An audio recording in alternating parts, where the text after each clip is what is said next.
Mr. Chairman. Mr. Durham, thank you for being here today, and thank you for your tireless work on this, as you called it, a very sobering report. The American people were forced to endure years of the Trump-Russia probe, and for what? I'll tell you why. It's because my Democrat colleagues across the aisle, the Clintons, the dishonest mainstream media, and the rest of the deep state have been terrified of Donald Trump from the beginning. And their hatred and fear remains today. From the 34-count felony indictment from the radical DA in Manhattan to the most recent 37-count felony indictment in Mar-a-Lago, they just won't stop. They won't stop.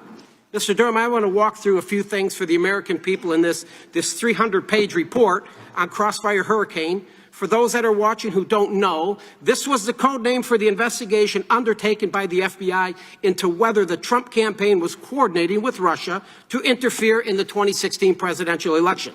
Mr. Durham, it says on page 9, at the direction of FBI Deputy Director Andrew McCabe and FBI Deputy Assistant Director for Counterintelligence Peter Strzok, Crossfire Hurricane was opened immediately. Is that correct?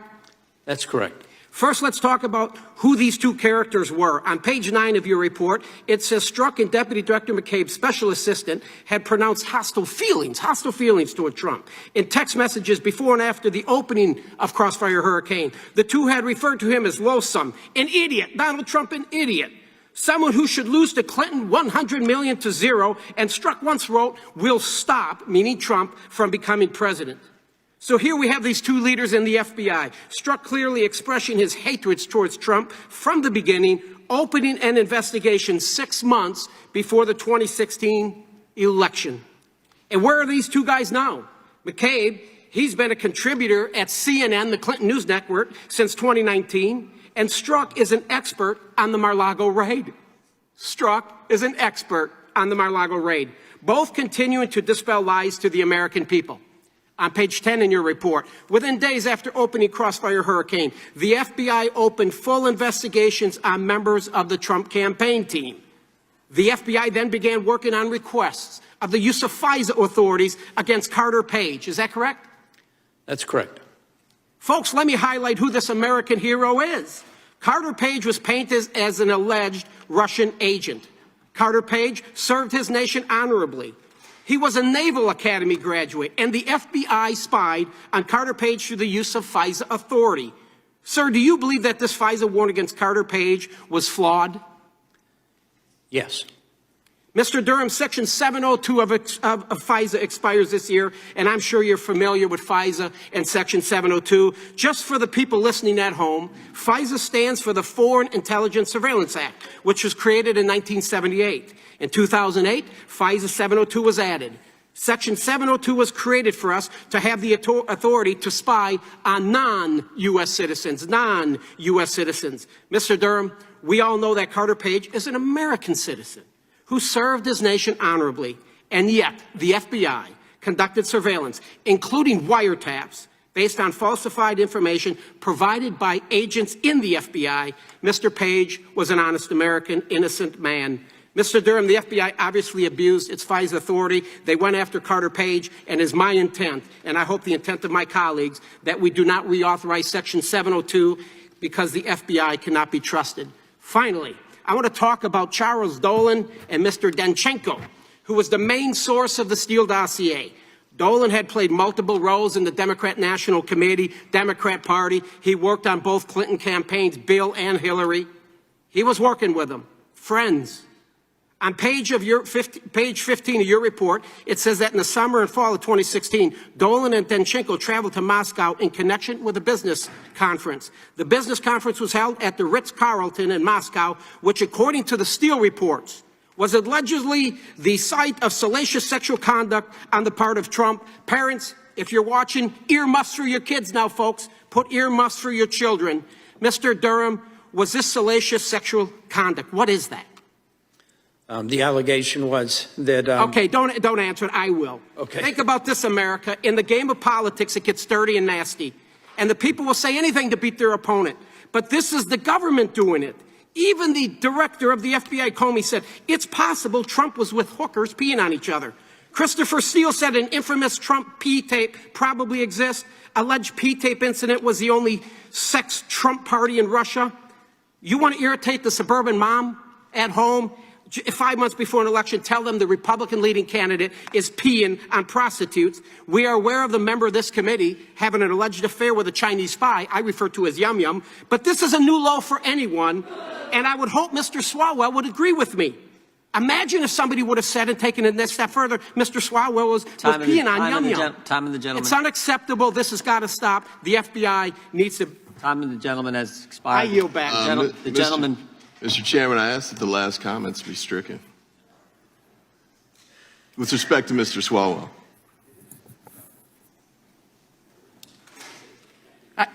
My point is this: if you're going to say the President of the United States was in Russia peeing on prostitutes or vice versa, I'm just saying, could you imagine how that would affect any member of this committee? It would affect you. You're going to pick up a primary opponent, I'll guarantee that. That's a little different than making a specific allegation about a specific individual on this particular committee. If I could, to the gentleman from Maryland, the chair has been very lenient in things being said. The previous speaker from the Democrats called the former president of the United States all kinds of things, and we sat here and let it go. Probably should have said something then. Maybe everyone should be careful about what they say.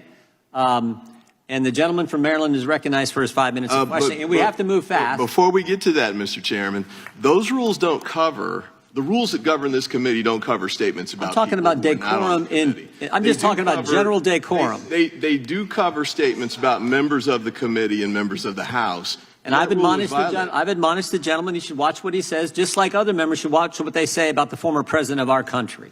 The gentleman from Maryland is recognized for 5 minutes of questioning. The former president is not a member of the committee. I know that. Protected by the House rules. I understand that govern these kinds of statements. I understand that. The gentleman is recognized for 5 minutes to question the witness. Well, Mr. Durham, good afternoon.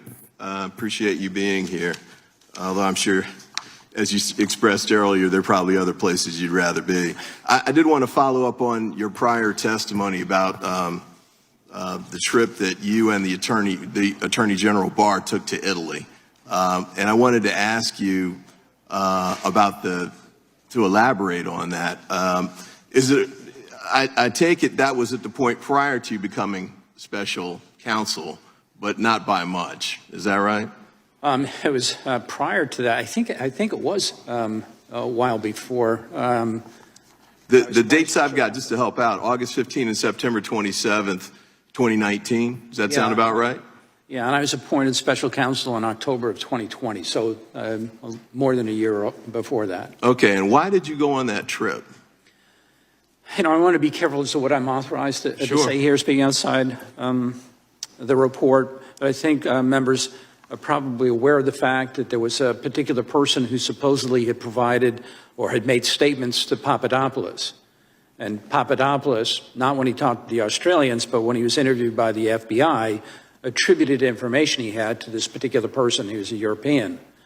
There was reason to believe that that person was in Italy or had been in Italy. All right, and let me ask, just to follow up on that, why did the Attorney General come with you to investigate that? This is my understanding. I mean, these weren't communications I had, but the Italian authorities wanted to deal with the person at an appropriate level, not with me. And so that's what that was about. That's my understanding. All right. But was it unusual for the Attorney General of the United States to go on trips to interview witnesses, whether overseas or even domestically? Yeah, he didn't, to my knowledge, the Attorney General didn't interview any witnesses. My understanding was that in accordance with what the Italian authorities wanted, he was going to go over, and introduce me to them so that they would work with us to see if they could be of assistance in our locating a particular witness. All right. So he personally traveled to Italy in the pursuit of this investigative lead? In opening the door for our group to pursue an investigative lead. Yes, all right. And then you said you've been at the Department of Justice for 40 years? I have been. All right. Do you recall the Attorney General of the United States ever taking a step like that to travel overseas in pursuit of a lead in an investigation? You know, I don't know. It may happen all the time. I can only talk by my experience. This is the fair enough. And I take it that whatever investigation was done over there in Italy didn't lead to any type of prosecution or convictions in your investigation. That's correct. All right, I want to yield the remainder of my time to Mr. Schiff. Mr. Durham, did you seek communications pertaining to someone named Mr. Bernard from a federal district judge?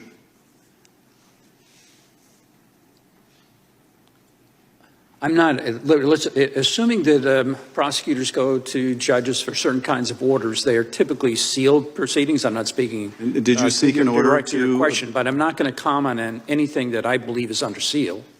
Did you seek a court order to obtain personal communications pertaining to Mr. Bernard? I'm not going to speak beyond the report on that point, and I'm not going to violate any sealing orders. I don't think it violates any sealing orders to tell us if you sought personal communications by court order. Did you? Again, it's beyond the report. Well, let's not even Subject make it to sealing specific to a orders. person. Did you seek court orders to obtain particular records, and were you denied by the judge? I think the question is, No, intended the to question is suggest what that I don't want to question is what disclose something I'm The question is what I uncomfortable asked you, Mr. Durham. Yeah. You get to give the answer, not the question. The question is, did you seek a court order to get records from a judge pertaining to private communications, and were you turned down by the judge for lack of a sufficient basis? And I've told you Yes that or no? It's beyond the report. I don't think I'm authorized to talk about it, and I'm not going to violate It's any. not beyond the report. It's not beyond the report. Do you see anything in the report about that? Yes. Did you seek an order, and were you turned down? Okay. And then did you seek to go around the court order by going to the grand jury? No. You like to know what that was about? What I would like to know, Mr. Durham, is did Mrs. Danahy, who resigned from your team, raise ethical concerns about your trying to go around the court order? To my knowledge, no. Then why did she leave? I told you before, previously, that I have the highest regard for Ms. Danahy. Ms. Danahy and I are friends. Ms. Danahy, like everybody. You know why she left, right? I'm not sure.